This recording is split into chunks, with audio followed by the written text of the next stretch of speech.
Can anybody hear me now? Hello. Okay. Hi. Must have had my headset muted. You can hear me now, right? Yes. Okay, great. Thank you.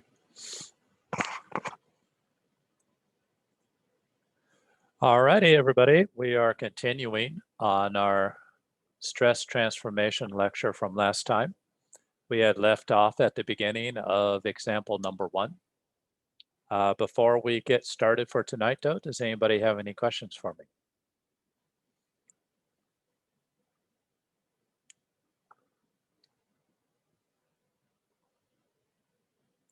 Okay.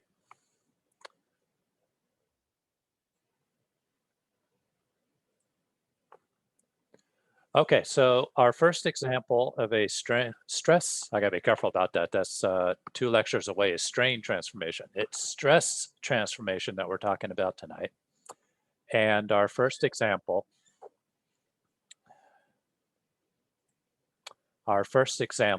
is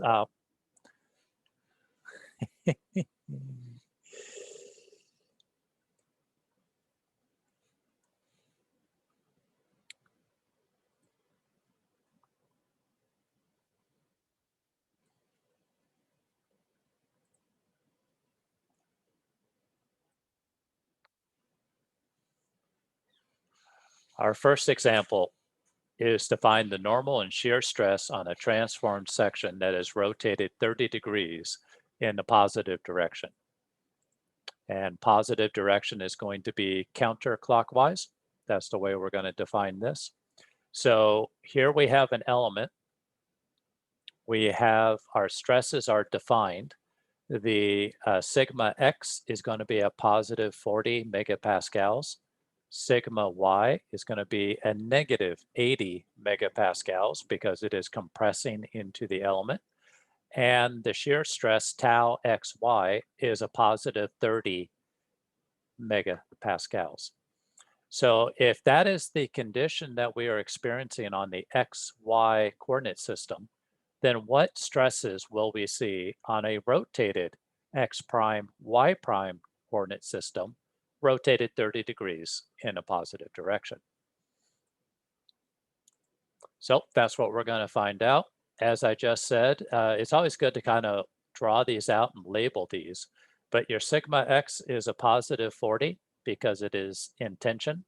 Your sigma y is a negative 80, it is compressing, and your tau xy is 30 megapascals. The tau is positive because it's going in the direction of the positive y on the right-hand side here, in the direction of the positive x on the top here. If it was the opposite, then clearly that would be negative stress. Okay, so last time we presented the equation, and here we just basically plug and chug into the equation. Sigma x prime is going to be sigma x plus sigma y over 2 plus sigma x minus sigma y over 2 cosine 2 theta plus tau times sine of 2 theta. So what I like to do on these, because it always seems to get confused, is when you have these positive negatives and double negatives like here. So what I've adopted, and I find that this works pretty well, is I put the equation here is sigma x plus sigma y. So I'll put sigma x plus and then in parentheses whatever sigma y is. This one is sigma x minus sigma y. So I'll put sigma x minus parentheses whatever sigma y is. And that keeps them straight. And so, and when I put them in my calculator, I'll go 40 plus minus 80 or 40 minus minus 80. And that takes care of your double negatives. Just what I've found when I'm doing these problems, that seems to keep it straight. So I calculate through this, and I find that my sigma on the x prime axis is 35.98 megapascals. For sigma y, the equation is very similar, but importantly, differently. It is sigma x plus sigma y over 2 minus sigma x minus sigma y over 2 cosine 2 theta minus tau times sine 2 theta. So just a couple little differences there. And sigma y calculates to be minus 75.98 megapascals. Tau x prime y prime is the shearing stress that is parallel to the rotated coordinate axis. And the equation for that is minus sigma x minus sigma y over 2 sine 2 theta plus tau xy cosine 2 theta. So I plugged in all the relative values there. I'm stumbling over that word. And I get tau x prime y prime is equal to minus 36.96 megapascals. And that's pretty dramatic because we went from 30 to minus 36. Any questions on example number 1?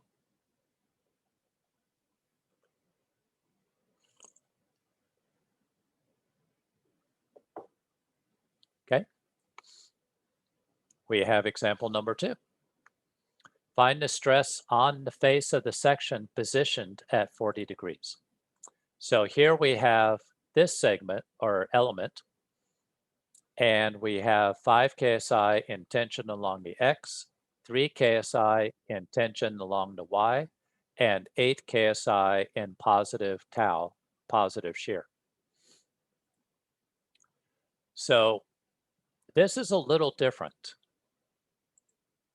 This problem's a little different. So what they're asking for is find the stress on the face of the section positioned at 40 degrees. So along this face, you have a normal and you have a shearing stress. And what is the normal and what is the shearing stress along that face? So this face is not your x prime axis. What you want to do is rotate the x-axis until you are normal to this face. See, so there's a subtle difference. The first one, we rotated the axes in a prescribed direction. Here, we're given this is the face we want the stresses on. You have to figure out how to rotate the axes to get to that face. And so what you want to do, again, is rotate x until x is normal to this plane, like so. So it's actually going to be a negative rotation. And it's going to be, if this is 40 degrees, then 90 degrees is the normal, and 90 degrees from a positive 40 degrees is minus 50 degrees. So that's how we come up with a minus 50. Again, clockwise is negative, counterclockwise is positive in the stress transformation equations. All right, now that we know that x prime is at minus 50 degrees, now we can go ahead and solve the problem just like we did in example 1. Again, it's always good to lay out what are the known stresses along the original axes. The 5 ksi is tension, so that's positive. The 3 ksi is also in tension, so that's positive, positive 3. And the tau is going in the positive y direction, so that's positive 8. I then feed it into my equation for sigma prime, and I have 5 plus 3 over 2 plus 5 minus 3 over 2 cosine 2 times minus 50 and 8 ksi times sine of 2 times minus 50.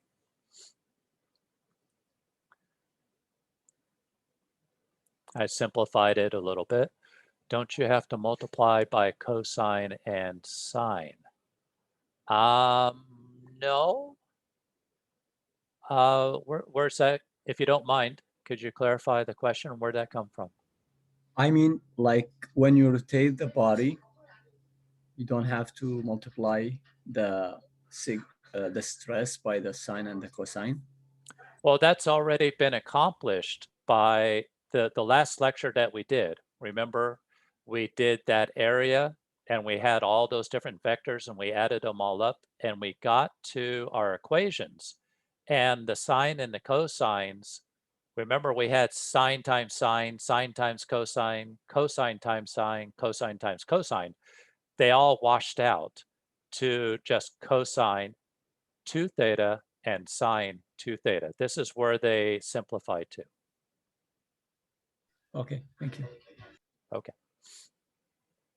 So simplifying this and then getting our answer, sigma x prime is minus 4.05 KSI, which is actually compression. And tau prime y prime is minus 5 minus 3 over 2 sine of 2 minus 50 plus 8 times cosine 2 minus 50. Run this out and you get minus 0.404 KSI. You don't have, in this particular problem, you don't see a sigma y. And why don't you see a sigma y? Because the plane is parallel to the sigma y axis, that's why.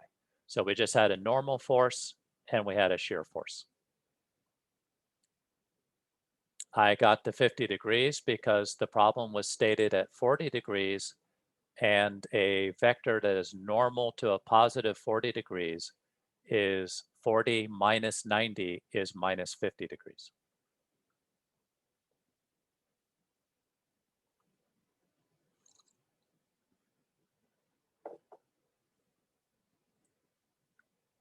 So along this plane, which was the original question, we actually have a compressive stress of no, that's a typo, 4.05 KSI, and we have a shearing stress of minus 0.404, so it's going the opposite direction, as you can see.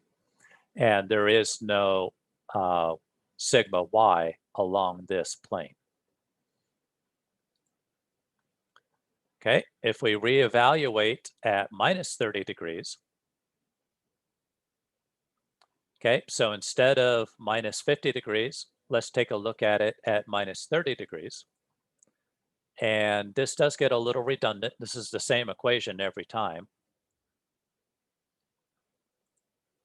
But we're going to plug in our 5 KSI, 3 KSI, and if minus 30 times 2 is minus 60. That's where the 60 comes from. Minus 30 times 2 is minus 60, and tau is 8 KSI. So all these numbers just feed into this equation. And I run this out, and I get minus 2.43 KSI. And I run my tau equation, minus sigma x minus sigma y, sine times 2 theta, tau times cosine 2 theta, and I get 4.87 KSI on the shearing stress. If I reevaluate at minus 10 degrees, see, so I'm just kind of going through the rotation here. We did minus 50, we did minus 30, now we're doing minus 10.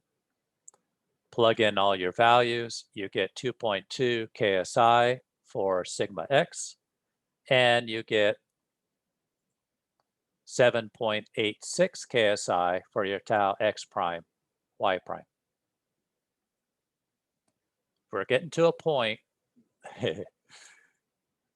if I go, now I'm on the positive 10 degrees side, and I plug in positive 10 degrees here and here, I get 7.676 KSI. Do the same here for tau xy. I get 7.176 KSI. Reevaluate at 30 degrees. This never changes. The only thing that's changing, obviously, is the 2 theta term. And I get 11.428 KSI in tension. And for tau, I get 3.134 KSI. So why did we do all that? Well, here's our final results. At minus 90 degrees, sigma prime x is 3 KSI, tau x prime y prime is minus 8 KSI. At minus 70 degrees, you can see how it's changing as we're rotating. Minus 50 degrees, minus 30 degrees. So you can see that the sigma prime x has kind of peaked in the compression here. And it looks like the shearing stress is more or less bottomed out at the minus 50, pretty close to it. And now we're on the positive side. At minus 10, I've gone positive on the sigma x and more positive on the tau at 10 degrees. So it looks like tau xy kind of peaked somewhere between minus 10 and 10, 30 degrees, 50 degrees, 70 degrees. So sigma x prime peaked somewhere in this region here. And back to a full 90 degrees. And so sigma x prime is 3, tau xy is back to minus 8 KSI again. Okay, so is this helpful? You can see how as you rotate through a circle that the sigma x prime is going to go from the, at 0 degrees, it's going to go from what was specified to, it's going to fluctuate to a minimum, to a maximum, back to a minimum. The shearing stress is going to start at what was specified, and it's going to fluctuate between a minimum and a maximum as it goes through the rotation. And they don't occur at the same time. The maximum shear does not occur at the maximum normal stress, and vice versa. Okay, so wouldn't it be nice if there's a way to figure out what the maximum normal stress would be without having to analyze like 20 different points and trying to plot it? Well, we can. From the last example, clearly there's a maximum and there's a minimum value for sigma x prime. To solve for the maximum minimum values, which are known as the principal values. So let me go back a couple slides here. When I talk about principal stress, that has a real meaningful definition. A principal stress is when the normal stress reaches either a maximum or a minimum. There's a minimum principal stress and there's a maximum principal stress. And as you rotate through that circle, you're going to rotate through the minimum and the maximum. Okay, so that means we can solve for an angle, theta p, where the maximum and the minimum values are going to occur along this theta p. So if we start with our equation for the transformed normal stress, sigma prime x is sigma x plus sigma y over 2 plus sigma x minus sigma y over 2 cosine 2 theta plus tau xy sine 2 theta. Then we can differentiate this with respect to theta and set it equal to 0. Okay, so I take the first differential with respect to theta, and d sigma prime x over d theta is going to equal minus sigma x minus sigma y over 2 sine 2 theta plus 2 tau xy cosine 2 theta. And we set that equal to 0. And then if we solve for theta, what we're going to get is tangent of 2 theta p, and now theta p is the value we're looking for that maximizes, and that is equal to tau xy over sigma x minus sigma y over 2. All three of these values are the given values for the problem statement, so that makes it really easy to go through and solve for that. The solution to this equation is going to have two roots. You're going to have a theta p1 and a theta p2 that are separated by 90 degrees. And what this means is that when you rotate and your sigma x prime is hitting its maximum, at exactly the same time sigma prime y is hitting its minimum. And then when you keep rotating and sigma prime y hits the maximum, then sigma prime x will be hitting the minimum. They're always like, it's like a sine wave that's 90 degrees out of sync.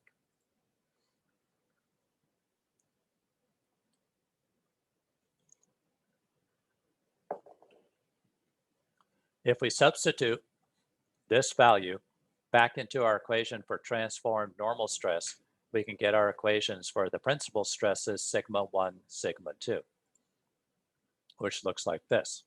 So sigma 1, comma 2, and what this represents is this is both roots. One root is going to be the maximum, the other root's going to be the minimum. It's going to be sigma x plus sigma y over 2, and then you have your plus or minus. So the plus obviously gives you your maximum term, the negative gives you your minimum term. And inside we have the square root of the sum of squares of sigma x minus sigma y over 2 squared plus tau xy squared. Again, all the variables in this equation are given in the problem statement. At each principal angle, theta P1 and theta P2, the shear stress is going to equal 0. Okay, these are two very important points right here. Very important. When one axis hits the maximum, the other axis 90 degrees away will hit minimum. When you are at the principal angle, either of these principal angles, one generates a maximum, one generates a minimum. At both points, the shear stress tau xy, is going to equal 0.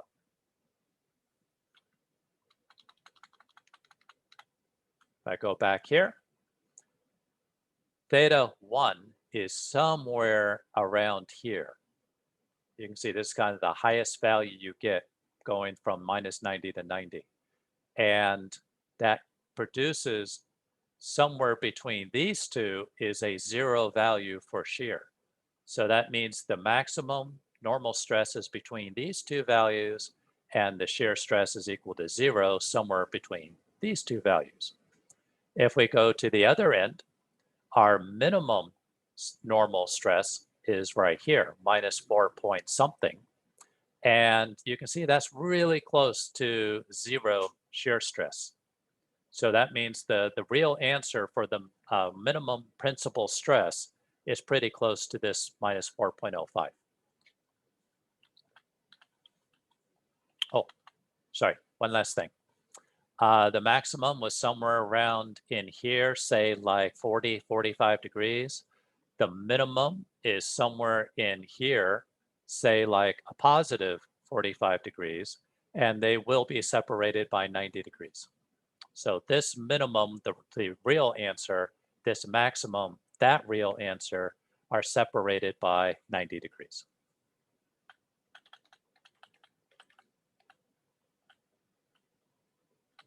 Okay, so we're covering quite a bit of ground. Any questions so far?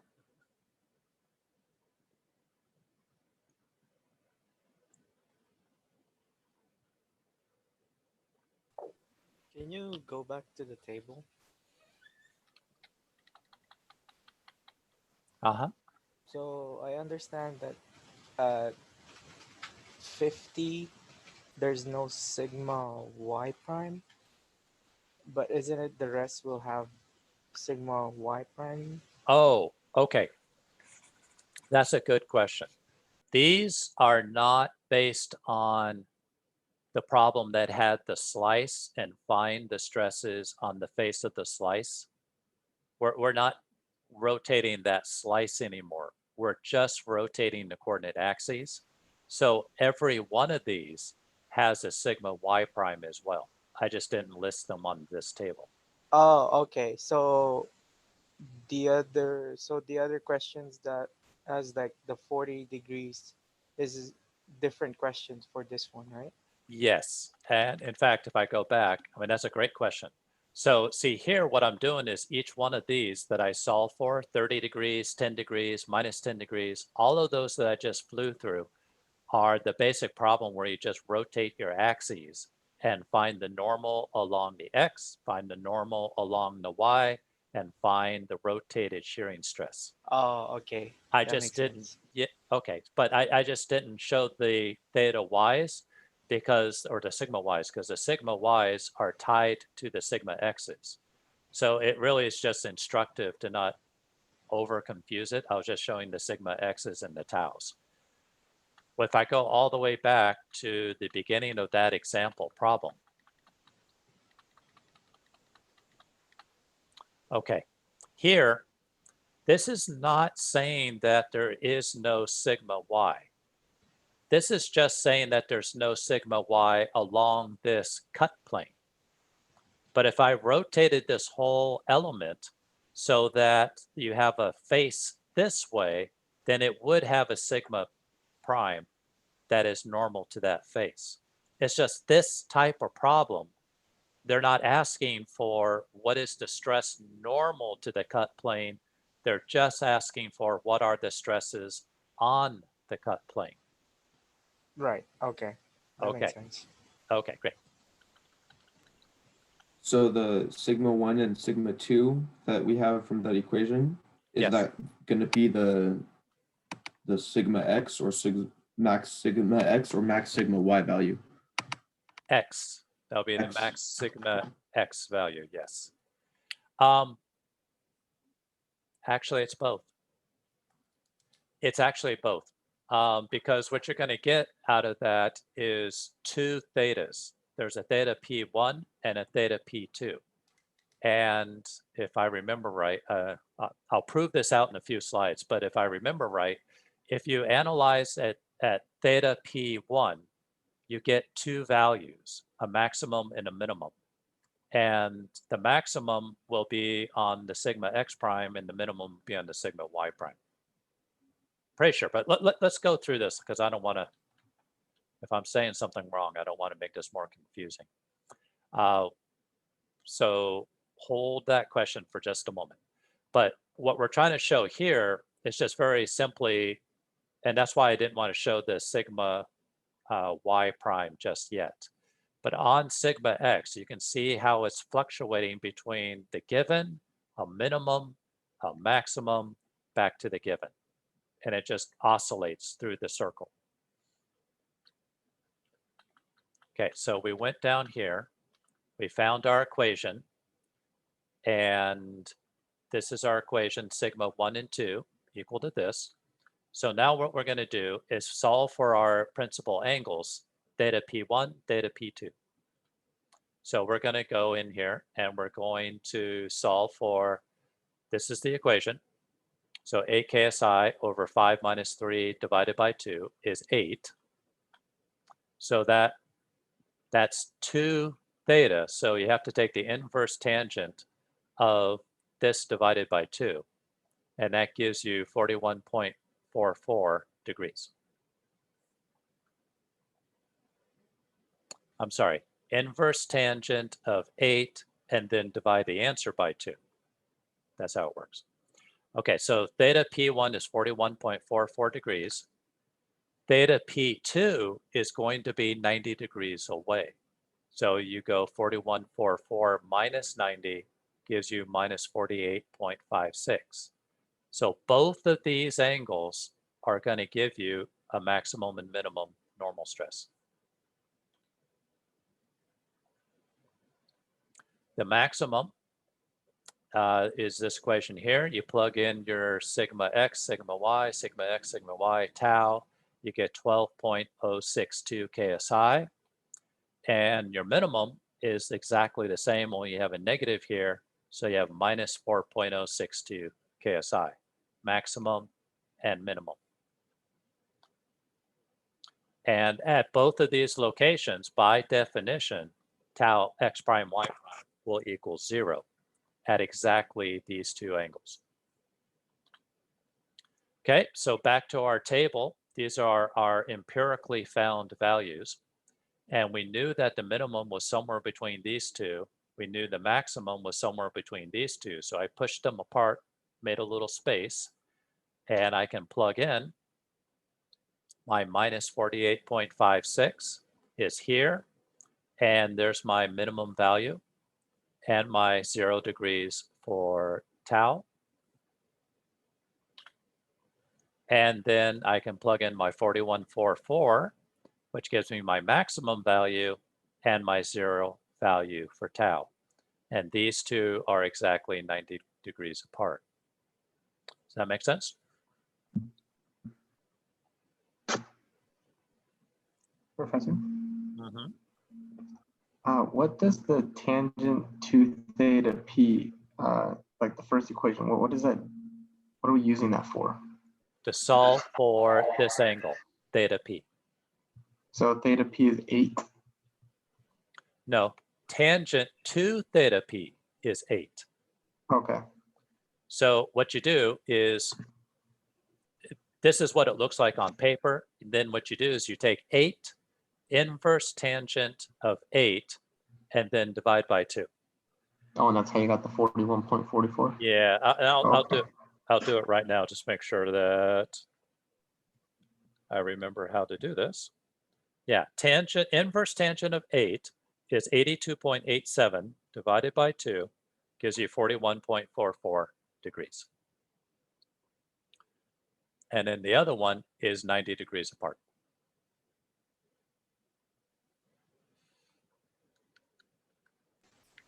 I have a question, Professor. Sure. So this one is in the first quadrant and then the fourth quadrant, right? Is it gonna be the same in the second and third? They're going to repeat, yes. Okay, so if 41.44 plus 90, so you're gonna be in the second quadrant, right? Uh-huh. And then it will be the same as the the stress prime x and then the tau. Yeah, I'm pretty sure it's going to be the same as this one. So the 41.44 plus 90 means that you've gone to, so this is the first quadrant right here. Mm-hmm. And then at 90, you're at 3 KSI. And then this is going to repeat. So below this 3 KSI are going to be all these numbers here. So it's, Okay. see what I'm saying? So in the second quadrant, it's not minus 90, but it's 110, 130, and that angle is going to be 131.44. And when you get to that angle, you're going to have the same minus 4, right? Because it went from the maximum, then it's going to hit the minimum, then it's going to hit the maximum, again. and you're just going around in a circle, right? Yeah, that makes sense. Okay. And then at any given time, 90 degrees away is sigma y prime is 90 degrees away. So at any given time, sigma y is going to be the opposite. So if you're at minus 48.56, sigma x is minus 4, sigma y is going to be 12.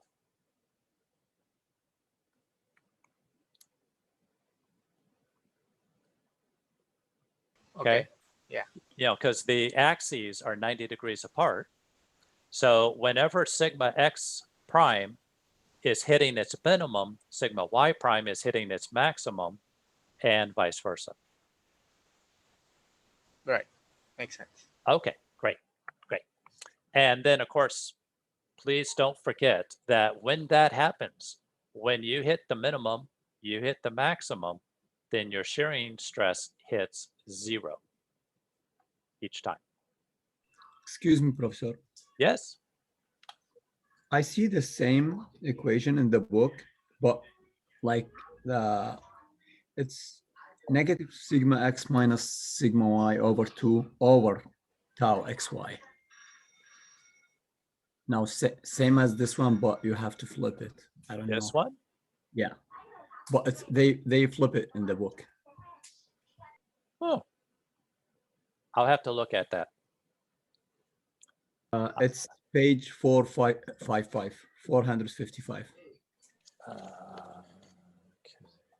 Page 455. Yes. Okay. The book's like twice my arm reach away. So I'll grab it later. I'll take a look. Any other questions at this point?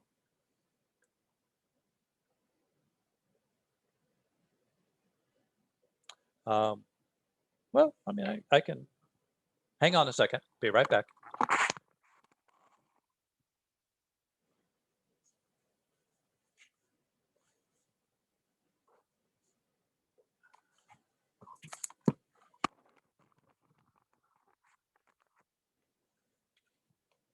All right, let's see what they're doing to us. 455.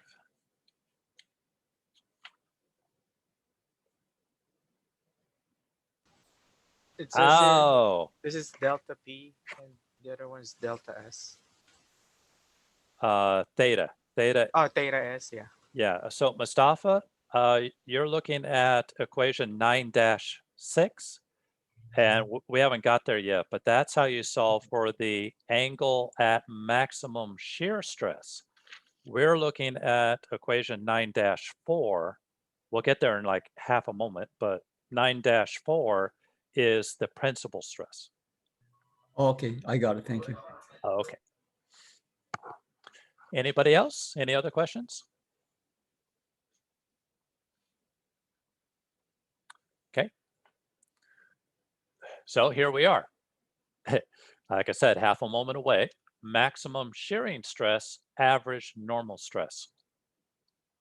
Okay, so from the last example and that the chart that I laid out, clearly there is a maximum and there is a minimum value for tau xy. To solve for the maximum and minimum values of shear, we first need to solve for the angle theta s, as opposed to theta p, theta s, where the shear is maximum.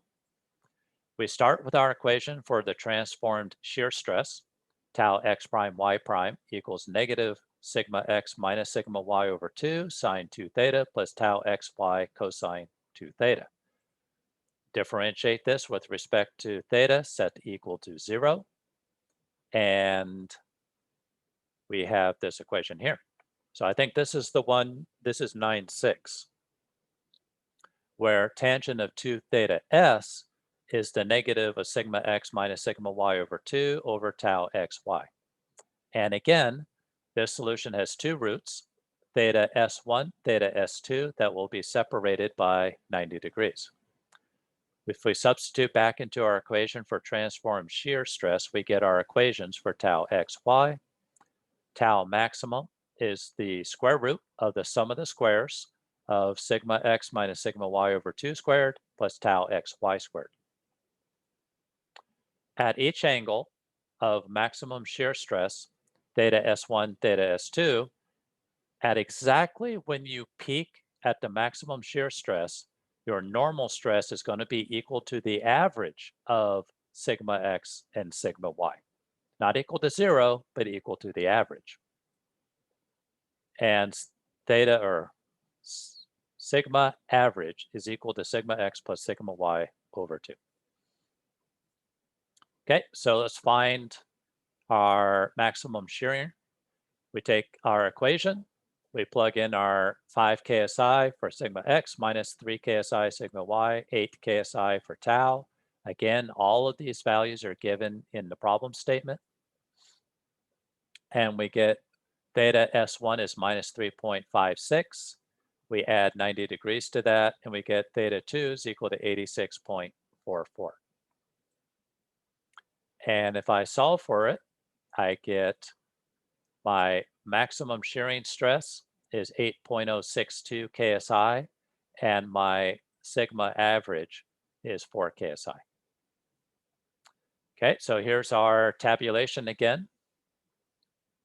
Clearly, our maximum shearing stress happens somewhere between minus 10 and 10 degrees. And it happens somewhere over here is the negative, somewhere between 70 and 90 degrees. And that pans out, right? Because minus 3.56 is somewhere between minus 10 and 10. 86.44 is somewhere between 70 and 90. So I plug these in here. and I have my minus 3.56. This is my maximum shearing stress. And I plug down in here, this is my minimum shearing stress. And you can see how they fit right in with the data quite nicely. The 4 is right between 3 and 8. The minus 8 is between, or it actually is a peak between the minus 8 and the minus 677. And likewise here for KSI is between 2 and 7. 8 is the peak between 7.86 and 7.17. So we've kind of got this thing completely mapped out now in what we would call quadrant 4 and quadrant 1, between minus 90 and 90 degrees. Any questions?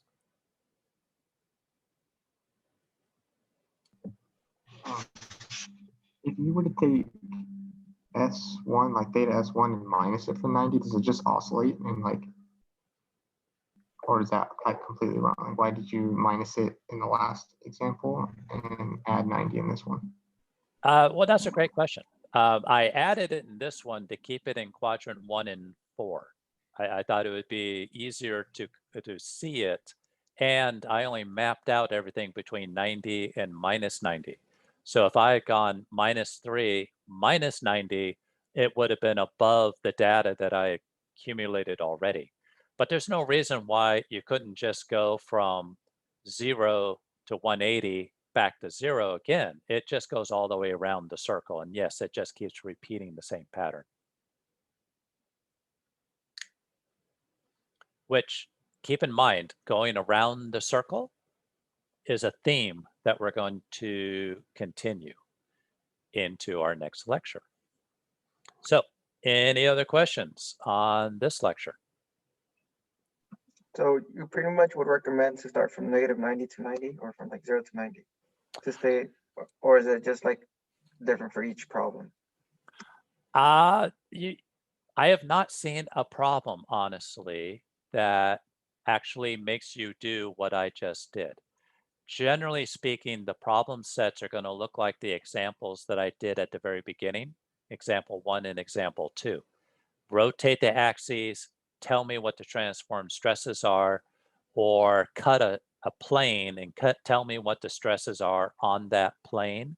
Those are the general types of problems. I did all this so you can see a pattern. You can see what happens as you go all the way around. And again, remember how we started the conversation with the questions that we had back from chapter 2, maybe, where we had a block in tension, but if you cut a plane on it at some degrees, what are the stresses along that plane? And I had said back then, and I'm saying it again now, you have to kind of think about, well, that's just at this one designated slice. But what happens if you do a different slice? What happens as you rotate that slice all the way around in a circle? How do those stresses change as you change that angle? Here's our very first real glimpse at what happens to those stresses as you turn this around in a circle.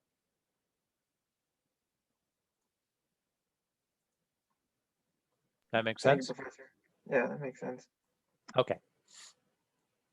Any other questions on lecture 22?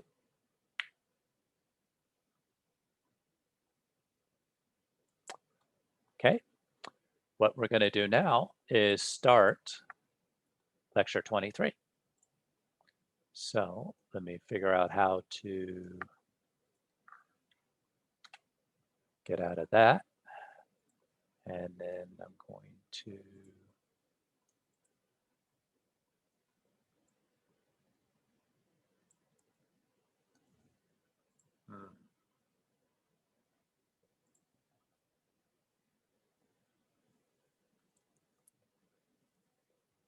Okay, lecture 23, I haven't actually doctored up the dates and whatnot. So it's going to say April 22nd. Don't worry too much about that. And I have not put this one on Blackboard yet either. So I'll try to do that first thing tomorrow morning so that you have a record of what we talked about tonight.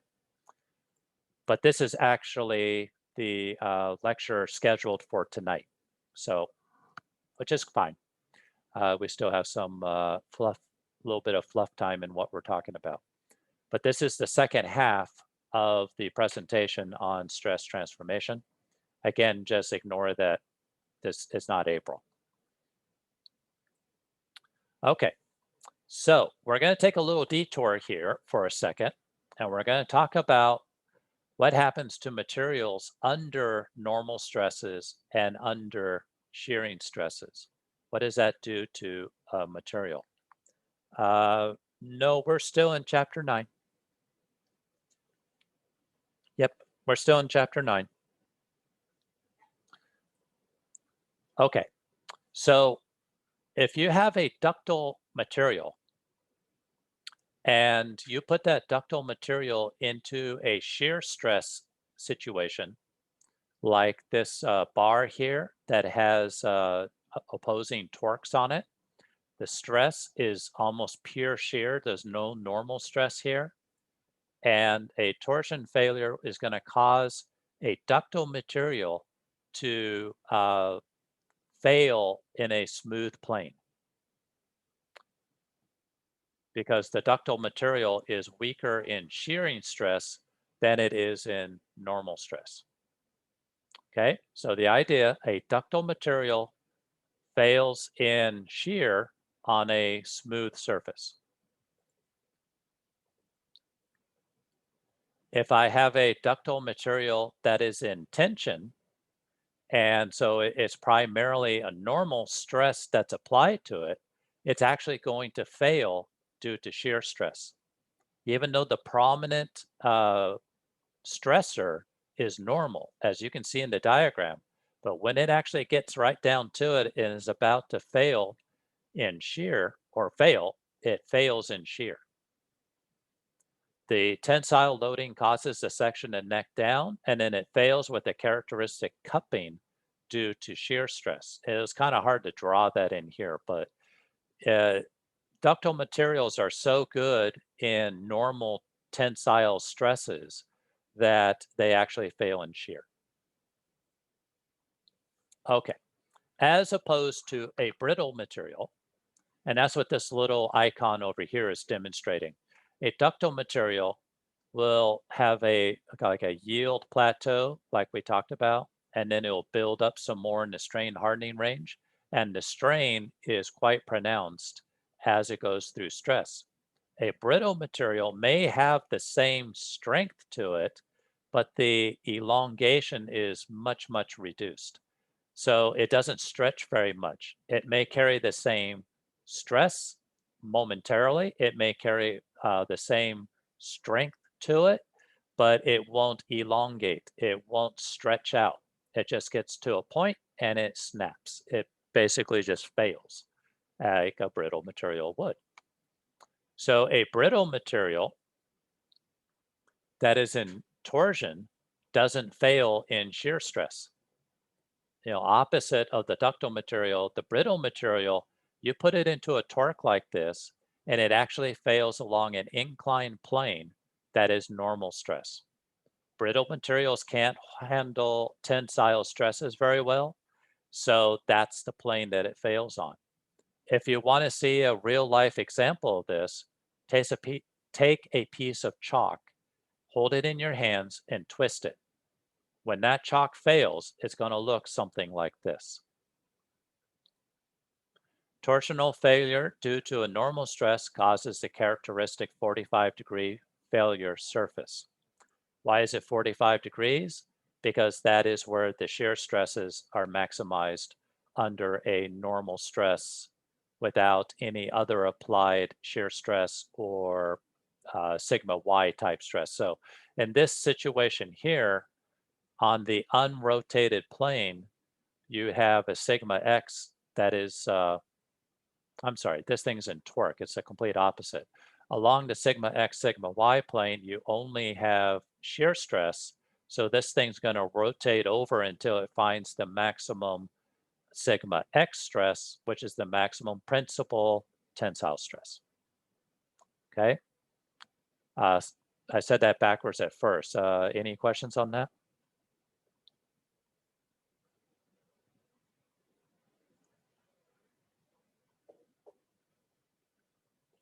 Okay. So my exhibit A. Here is a axle shaft to a 1989 Toyota 4x4 pickup truck. This was on the passenger side where the shaft was the shortest. And when a overloading torque was applied, you can tell, oh, this is the failure surface due to that torque. So would you say that this axial rod material was ductile or was it brittle?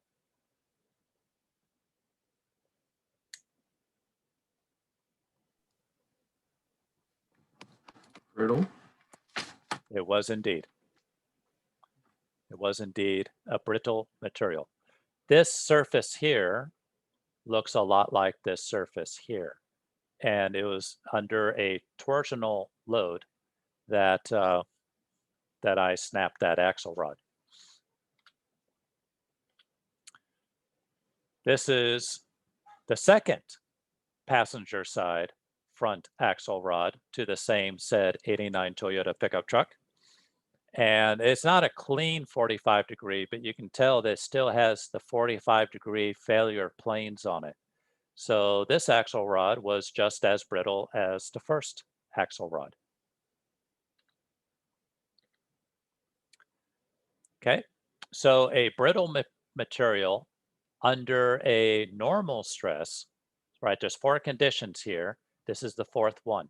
A brittle material under a normal stress, pure normal stress, is going to fail with a smooth surface. It's just going to come apart right here. So this is really most like if you were to cast a concrete cylinder and then pull the cylinder directly apart. It's going to end up cracking right here in the center, and the failure surface will look much like this. Okay, so we covered 4 things. We did ductile materials under normal stress, ductile materials under a shear stress, brittle materials under a torsion, and brittle materials under a normal stress. Any questions on this stuff?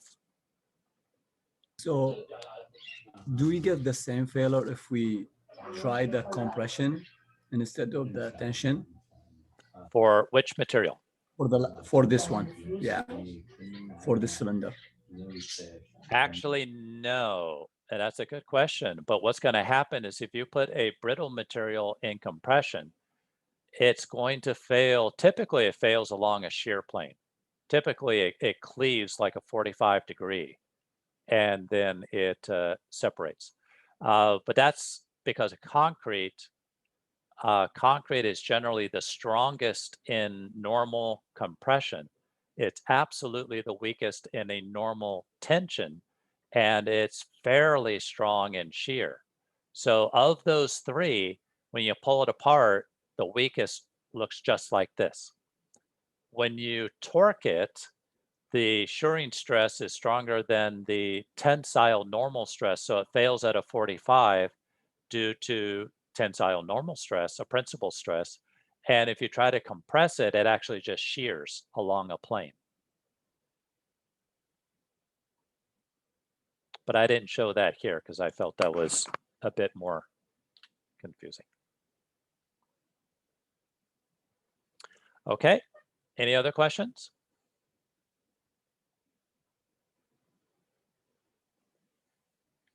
Okay, so now what we're going to talk about is a graphing technique called Mohr circle.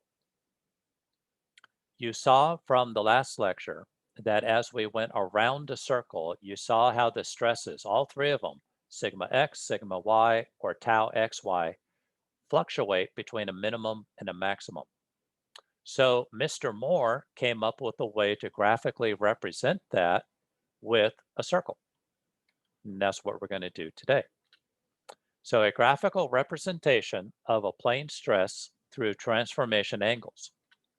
We're going to start with our equation for the transformed normal stress. sigma x prime is sigma x plus sigma y over 2 plus sigma x minus sigma y over 2 cosine 2 theta plus tau xy sine 2 theta. And the transform shear stress, tau x prime y prime is minus x minus sigma y over 2 sine 2 theta plus tau xy cosine 2 theta. By squaring and adding each equation, theta can be eliminated. So we're going to equate the two of them here. I'm not going to read out that whole thing, but this half equals this half.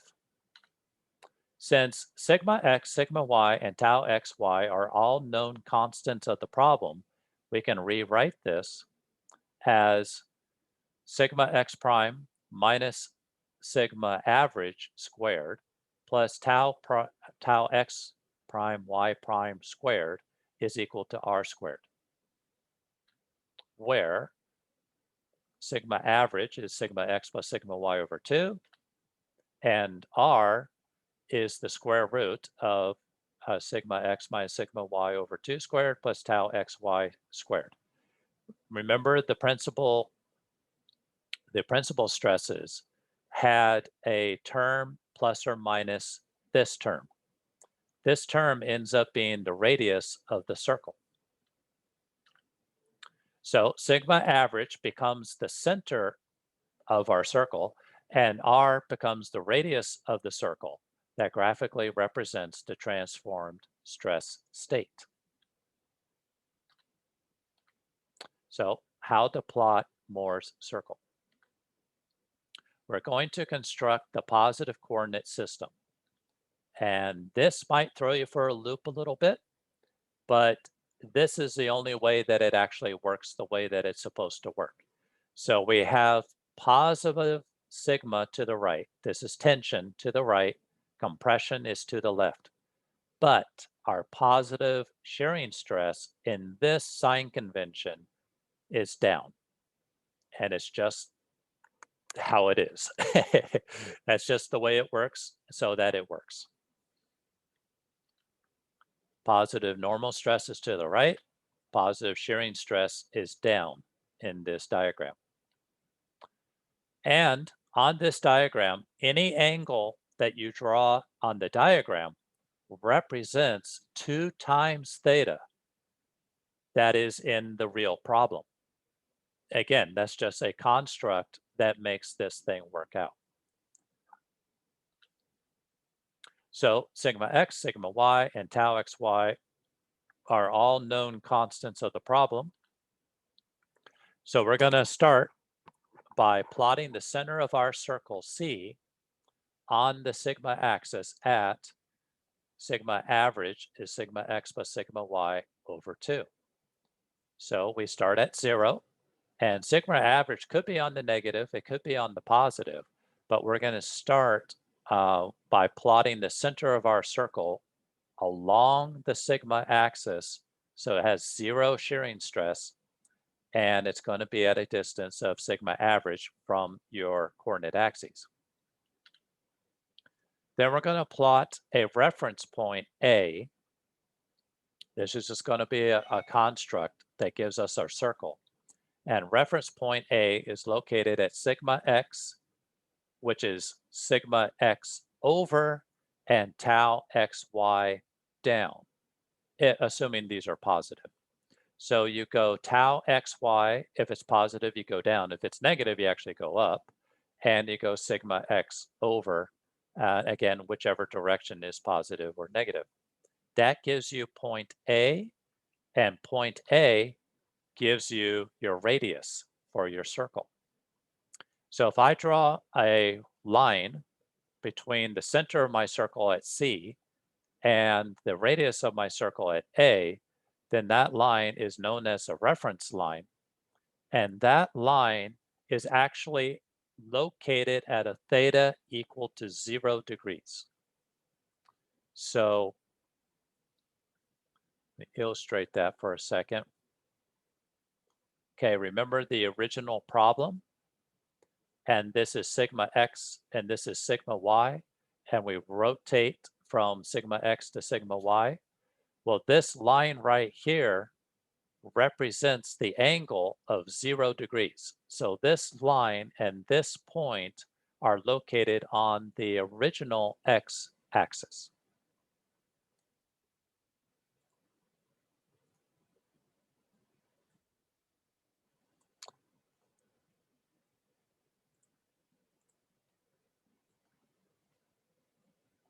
Okay, then the next step we do is we draw a circle. We plot our circle, and it's going to go through these 2 points. That's the center, and this is on the outer perimeter, and that's enough to give you the information needed to draw a perfect circle. The radius of this circle, again, is the square root of sigma x minus sigma y over 2 squared plus tau xy squared. Now we can add these points, point B, D, E, and F. And we're going to find some arbitrary point G that is located at x prime, sigma x prime, tau prime x, tau y prime, at some angle 2 theta from A. So we're going to be able to use the circle to find any point we want along this circle. Okay, so using Mohr's circle, the maximum normal stress, sigma 1, is always going to be located at B. Why is the maximum normal stress located at B? It's by definition. It is the maximum normal stress. So the normal stress is any point along this circle. It's the distance from the center horizontal to that point on the circle is the normal stress. So at F, the normal stress is 0. No, I'm sorry. No, it's not. The normal stress is the average stress. At F, the normal stress is equal to the normal stress at C, which is the average. At B, the normal stress is the maximum. There's nowhere else on this circle that has a point further to the right than B. So B is the maximum. D is the minimum. Again, there's no point on this whole circle where the normal stress is less than D. And at E, like F, the normal stress is equal to the average stress, the same as C. So that means B, and whatever angle that is from your reference line, is your principal stress 1. And your principal stress 2 is located at D. So this is your maximum, and this is your minimum. Your maximum shear stress is located at E. Remember, F is negative. So E is your maximum positive shear stress. There's nowhere else on the circle further down than point E. F is your minimum shear stress. Again, there's no point on the circle that is further up or more negative than point F. So these are the 4 points, B, D, E, F, that we found using our calculations to find sigma 1, sigma 2, and we found tau xy maximum minimum. We used the equations to find them. Now we can use a circle to find them. Professor, Yes. is there a shear stress at B or D? No. The shear stress is equal to 0 at B and D because it's on this axis. This axis represents 0 shear stress. So that's a good question. Remember what we said. When the normal stress is at its maximum or the normal stress is at its minimum, at those 2 unique points, the shear stress is equal to 0. So here's your maximum, 0 shear stress. Here's your minimum, 0 shear stress. By the way, this point right here and this point right here are where the normal stress is. The normal sigma stress is equal to 0 as it's crossing this axis. Okay, so I was gonna mention that one. So if point C is at the 0, 0 in the shear stress and the normal stress. So Well, point C is located at the average average, yeah. normal stress and 0 shear stress. Okay. Yeah, that makes sense. Okay. Okay, so point G is some arbitrary point somewhere along the periphery of this circle. And point G represents the transformation from X to X prime. Remember, A represents the original X axis, and G represents X prime, the rotated axis. The blue line is the reference for X, while the red line is the reference line for X prime. The angular distance between is the angle of transformation measured at 2 times theta. So if on my circle, this is 30 degrees, then theta is actually only about 15 degrees. What's on the circle is 2 times the theta. Another way to look at that is, remember I just said a little while ago that when when sigma x is at its maximum, then sigma y is at its minimum. Well, here's the maximum and here's the minimum. Sigma x and sigma y are separated by 90 degrees. But on the circle, 90 degrees is 2 times theta, so 90 degrees is 180 degrees. So this represents when one of them is maximum, then 90 degrees away, the other one is at its minimum.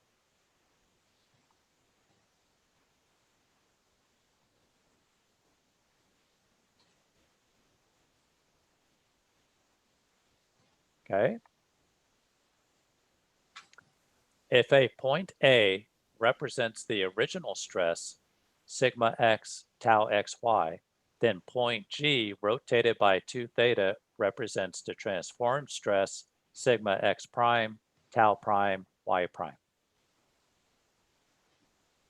Clockwise rotation represents a negative theta rotation, while counterclockwise is a positive theta rotation, just like on the element itself.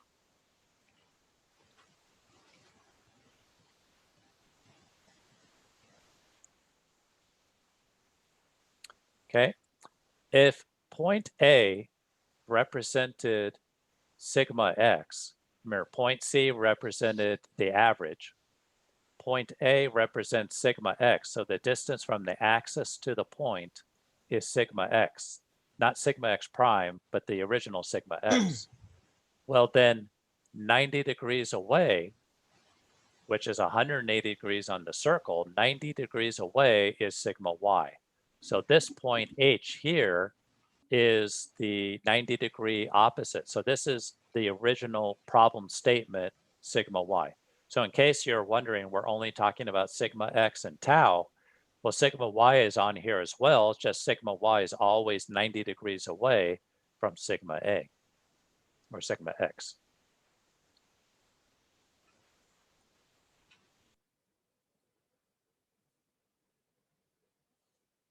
And that's why I say here, point H represents sigma y located 90 degrees from sigma x. Might be a little confusing until you get used to looking at these things, but basically 180 on the circle is 90 degrees.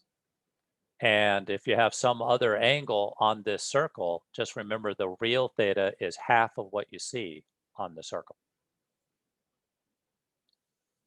90 degree transformation angle is plotted at 2 theta or 180 degrees on Moore's circle. And let's see.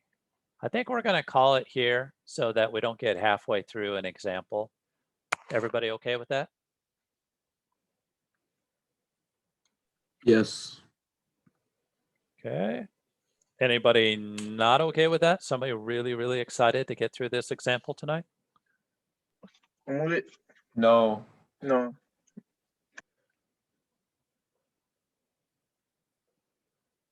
Okay. There's 23, slide 61. All right, so we will pick this up next Tuesday. And again, I will fix up this this PowerPoint and put it on Blackboard probably tomorrow morning. And you have your homework assignment. You got your solutions are posted on Blackboard. Homework 12 is due on Tuesday.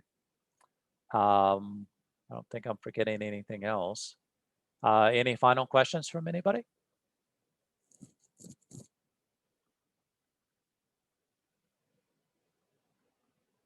All right, hearing none, please make sure you read chapter 9. Make sure you read through the latter part of chapter 9 before you come back on Tuesday. It covers the same material that I'm covering, but sometimes it works well to listen and then read it, and then we can continue from there. So without any further ado, I will close it for tonight, and we will see you on Tuesday. Thank you. Thank you.